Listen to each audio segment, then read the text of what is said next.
the 2019-2020 catastrophic bushfires that impacted an enormous area of southeast Australia. The narrative around these fires that are actually increasing in time is that they are an inherent feature of the Australian landscape. They're something that we need to deal with and that are being exacerbated or made worse by climate change. And we really want to interrogate whether that was true or not.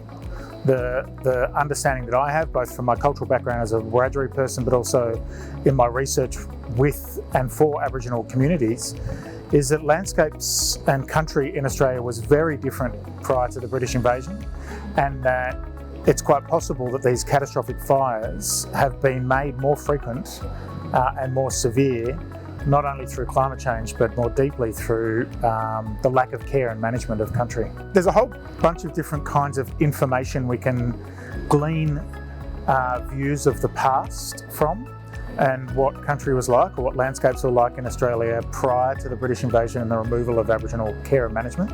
There's writings of settlers and farmers and colonists. There's the paintings from realist painters such as Eugene Bongorad, whose paintings are considered so accurate that they've revegetated landscapes based on being able to identify species within his paintings.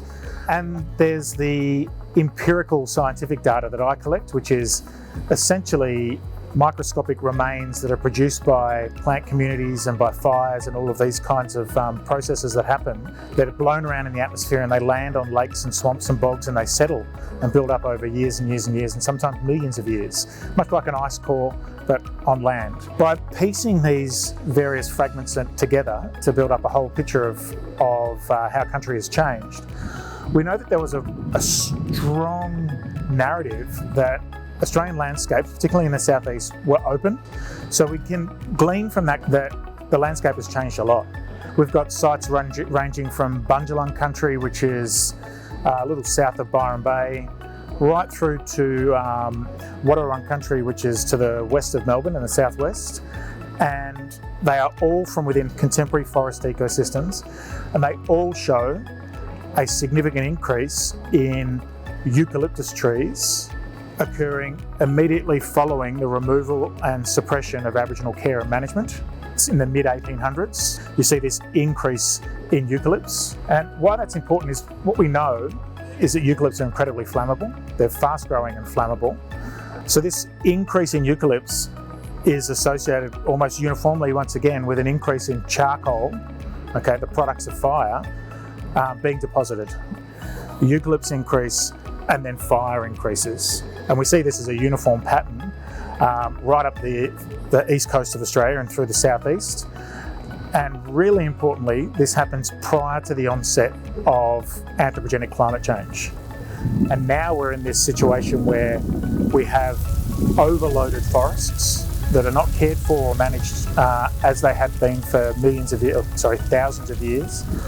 We readily conserve or protect, but we don't return the kind of care and management that these forests need and that keep them safe to live in. The approach to looking after country that dominates now, the conservation, the national park ideology, is based on a fundamental lie, which was that this landscape was uninhabited. It was that Aboriginal people were intelligent parasites who had no discernible impact on the environment. All they did was happen to glean their vegetable and animal sustenance where it arose. And this lie perpetuates. It stems from those early colonists' ideas about country. They would write these open landscapes, the splendour of these open landscapes that we know ecologically, if you leave them alone, turn into forests. So the fact that they were open and grassland meant that there was some intervention happening. So right at that foundation, the founding document that Terra Nullius is based on was unoccupied land, Terra Nullius, nobody's land. And that myth and that lie is perpetuated right through to the present day.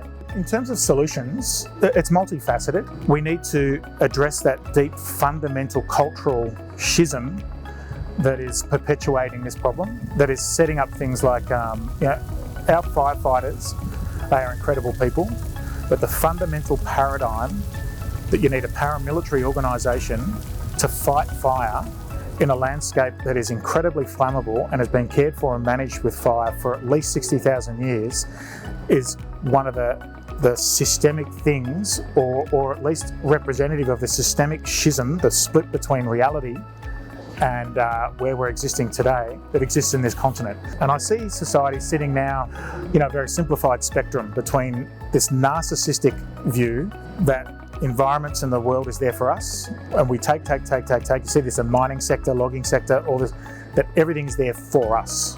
That has given rise to this misanthropic, the human-hating group. The antidote to that is to lock humans out and keep them out.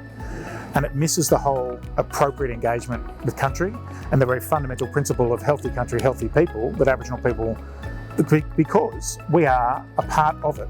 We need to get inventive. If we're not happy with handing over the reins to Aboriginal people and letting them take control, and in many cases that's not very possible because we've let these systems get so wild and so sick that converting them back to healthy country with fire becomes too dangerous.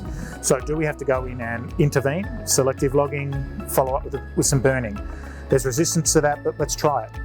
Let's try these different things. We have to get inventive. We're in this moment of almost chaos or uncertainty, and we have to start trying different things. But the one fundamental thing that needs to underpin it all is engaging traditional owners.